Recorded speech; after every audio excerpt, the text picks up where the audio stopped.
Are you prone to outbursts of melancholy like I am? That's okay.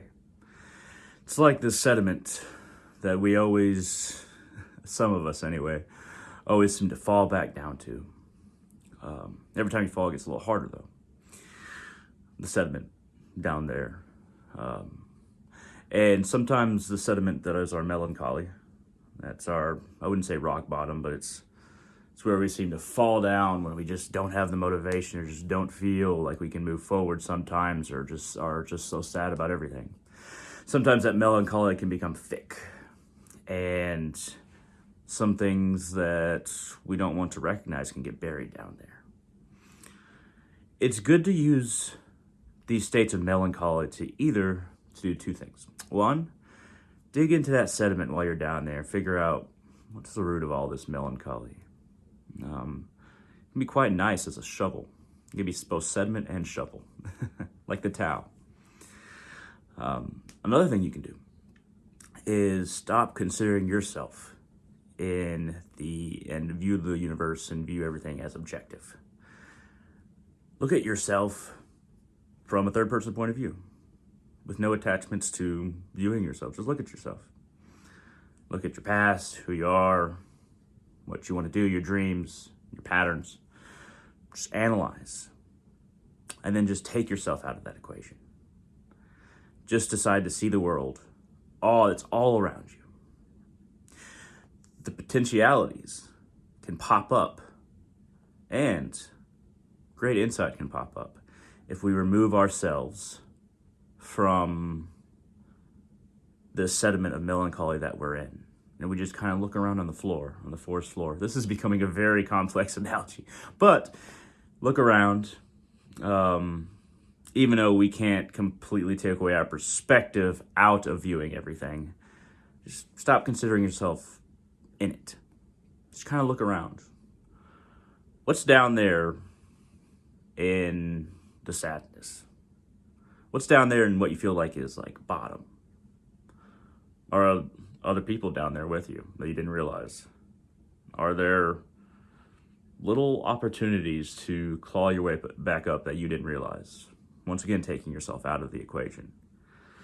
Just take a good look around at your life while you're down there.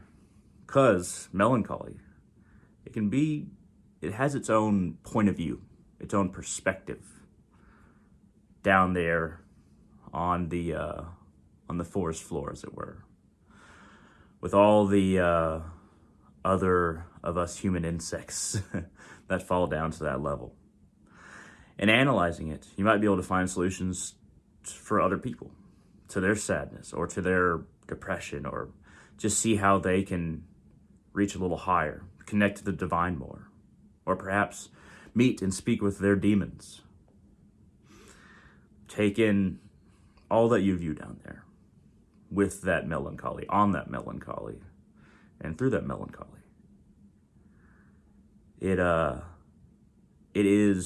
It feels, anyway, like a lower state of consciousness. Ultimately, though, nothing is lower or higher. It's just about your point of view, where you are or where other people are. Viewing things from their point of view, you'll see commonalities with your own. Though that's kind of hard sometimes. But down there, at your lowest point, there's a certain perspective that you can have that perhaps people at higher points, who are more busy or less thoughtful, who aren't prone to outbursts of melancholy, might not be able to see from that point of view. Certain things look bigger, certain things look smaller. Certain dangers and things that could make you sad or do make you sad or other people sad, those can be analyzed more up close. You're down there on the forest floor. And everybody who's doesn't seem to have these outbursts of melancholy, they seem to be high up above, going about their business, so busy, so much life up there, and we're just down here on the floor. We look up and there's so much life in other people's lives. But do they see it that way when they're that high up? You'll find oftentimes people view wherever they're at in life, or however much they view that they've achieved, you'll find that most people's problems become so big, or their trials and tribulations become so big no matter where they are, no matter where their point of view is, that there's floors everywhere. There's melancholies everywhere, multiverse of melancholies. But there's also heights everywhere. The floor is not necessarily, this idea is not necessarily linear.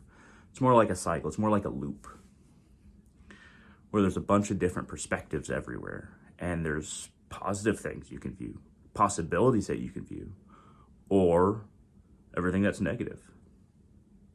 Solutions, point of view, no matter where you are, no matter if you are prone to melancholy or not, point of view, analyze everything. Look for possibilities everywhere. The Divine Mother wants us to grow up. That's what every mother wants. They want their child to become well-developed, well-rounded, independent, secure. We must become more developed spiritually, emotionally, in our lives, in the way we talk to ourselves, in our interests. We must become more and more mature, not necessarily a societal view of mature, but we must become more and more mature. We must develop. We can't hold on to the corpse of childishness forever. If we hold on to that corpse, it rots our future development. And what do I mean by childishness? I don't just mean like little kid stuff. Sometimes people, for instance, drink for their entire lives, and it's a childish corpse they're hanging on to. This idea that it does anything for you. This idea that it benefits you in any way, that the numbness that you feel is somehow better than just facing all the thoughts you have when you're not numb. Because you're going to have to face them eventually. And the longer you numb it, the more you hold on to that corpse of running away, that childishness. And I'm using drinking as a analogy because I've recently decided to stop drinking, and I'm really talking about myself, but this can very much apply to you in your life as well. Not just with drinking, but maybe drinking as well, but certain things that we hold on to, a certain kind of hatred that never becomes more mature, never getting past hatred, never getting past not being able to motivate yourself, never getting past running away from sadness. These kinds of childish things, we're holding on to old thought patterns, old ways that we've operated our whole lives, instead of becoming more and more developed, more and more mature. Instead of becoming more and more, and that's what the Divine Mother wants for us. She wants us to become well-developed adults to higher and higher degrees. And once again, I'm not using the word adult in the way society uses it. But of course, we need to become more developed in our societal lives as well, more independent, more fiscally responsible, save more, have long-term dreams, ways to move up in our jobs or get better jobs, things like that. Of course, the Divine Mother wants that for us too. But that's a smaller segment of our lives, and our emotions and our spirituality. A lot of us tend to shut down when we get sad, or when we hear something about ourselves that we don't like, or when we encounter something that it's hard for us to deal with emotionally. So we just shut down, become unresponsive even towards our own internal inquiries. Don't become unresponsive to melancholy either. Let it sift through all the dirt. Keep being responsive to your own self-inquiry. It's easy to see faults in others and where others are doing badly. And it's easy to see the great thing, it's easy to say how awesome we are. But deep down, most of us know we need to improve, and most of us run from that. No matter if people call it melancholy or sadness. People run from it in different ways, and people identify as various levels of happy. But the overall maturity is using that melancholy to greater and greater degrees. Once the universe hits you back down, you feel like you're being hit back down, you get to that low point.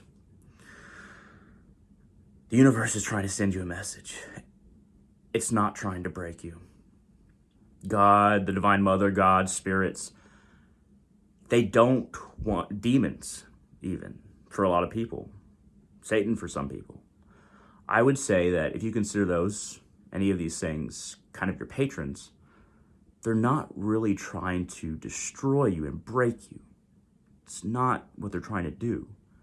They're trying to teach you a lesson so you become more and more mature spiritually and emotionally and become a well-developed adult to higher and higher degrees.